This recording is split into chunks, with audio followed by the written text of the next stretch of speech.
Or missed appointments and spending hours on the bus. Just some of the complaints from people who depend on Edgecombe County's Department of Social Services to get around. The agency switched its secondary ride provider in July. As WRL's Heidi Kirk reports, people say the change caused them to fall behind on care.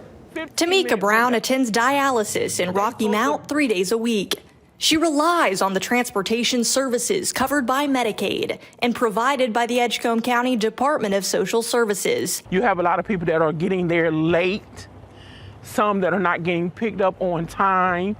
You have some that's not even getting picked up at all. Brown says the poor care started after the county switched its secondary transportation provider from Fountain Transportation to Flovi. One day I was there, I had got off my machine at about say 2:30, and I didn't get home until like 7 or 8 o'clock. A trip from her home near Martin Luther King Park in Rocky Mount to the dialysis center is about 15 minutes long. She said ever since the switch, she spends hours on the bus before and after her appointments as others are picked up and dropped off. I'm on dialysis, so I'm in a chair for 4.5 hours. And you can't eat that morning. A lot of us can't eat early in the morning.